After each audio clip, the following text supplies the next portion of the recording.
and welcome to Tampa Bay Right Now, a program dedicated to addressing important issues in our Bay Area, promoting awareness and providing you, the community, with information and resources needed to find solutions to these issues.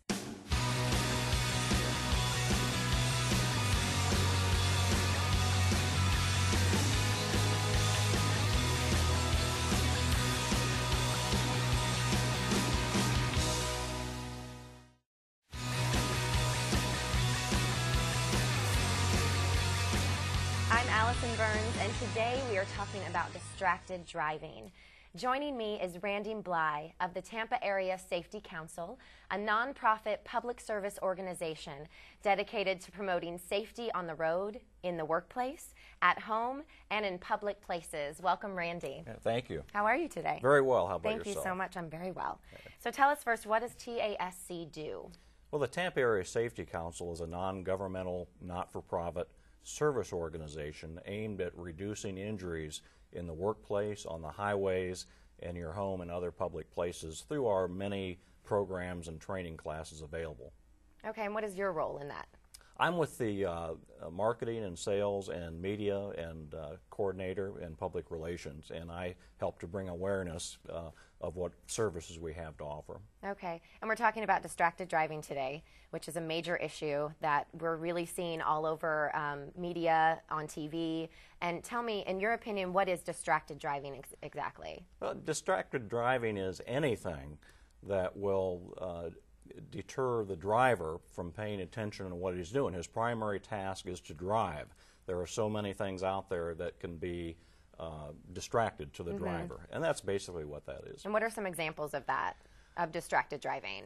Texting. Like, I know music, loud music, yeah. I've heard. There's a long list of it. The top are the texting, cell phone usage, all the electronic gadgets that are available out there today. People actually reading books, right. And iPads and iPods, eating and drinking in the car, smoking, passengers talking to other passengers, and the list goes on and on. Again, it could be something as simple as trying to adjust your radio, and anything that takes your eyes away, right. And ears away from what you're trying to do, and that's just drive. Right. Even I know a friend of mine bent down to pick something up. She had just dropped something on the floor, and she was even trying to still look, and ended up rear-ending someone. So really anything can be distracted if you take your eyes off the road for that 1 second. Yes? Absolutely. I mean, people are using their laptops while you're driving. Right. That's I've seen it all out there. Right. So would you say there is a specific age or gender or sex that is more at fault than others? Well, there's a study that says 11% of fatal crashes involving distraction are those ages under the age of 20 years old. So really? It looks like a substantial portion of involvement is the younger generation.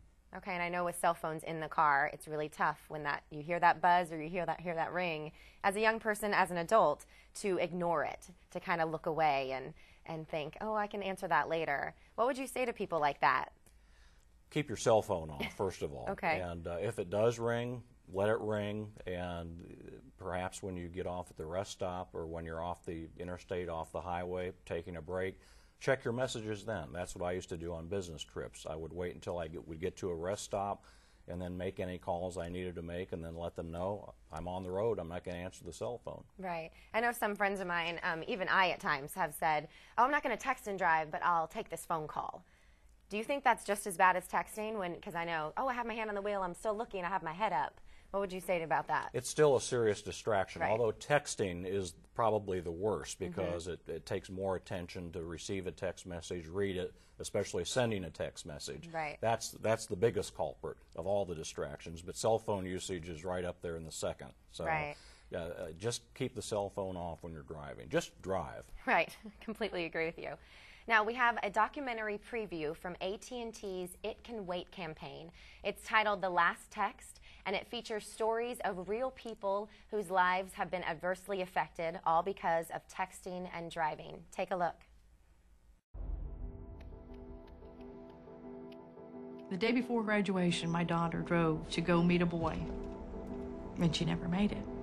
He was texting her to tell her directions of where she needed to go. And I guess she just looked away for too long. Today, she would have been 19 years old, exactly. I was on my way home. I had my girlfriend in the car, and I'm just reading a text message, responding. And the next second, I look up, and I see a bicyclist crashing the windshield.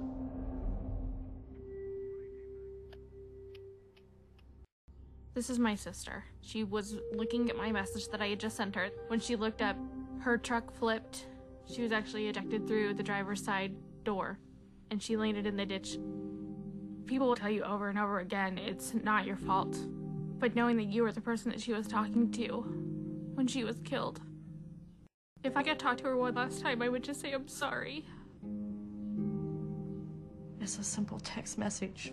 Where are you at? 3 simple words. I sent one stupid, meaningless text and killed a man. 4 little letters. That's what killed her.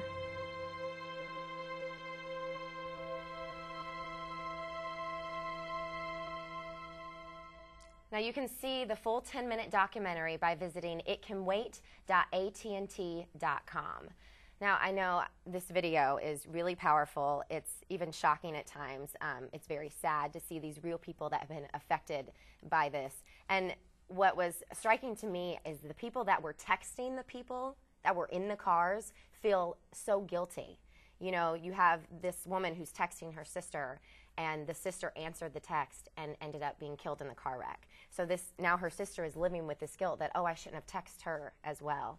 So what would you say about some statistics in this area that we would be shocked by? How many people are being affected by this? Well, over the last several years, each year nationwide, about 3,000 to 4,000 people are killed in distracted driving related crashes, and another 400,000 or so are injured each year.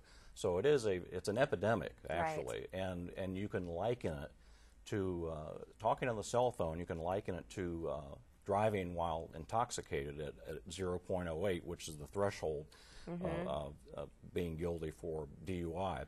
Would you say it's just as bad as drunk driving? It's just as bad, and I'm wondering if it isn't worse. You know, right. A lot of stats are based on, you know, actual proof and so forth. So I believe there's probably a higher percentage of crashes that we just don't know about. If right. let's say there's a single car fatality, we don't know if that person was distracted or not necessarily. Yeah. So bottom line, the text can wait. It's not worth your life. The text can wait. Yes, well, Absolutely. Thank you so much for being here. Thank you for having me. Don't go anywhere. We will be right back with Sergeant Steve Gaskins of the Florida Highway Patrol.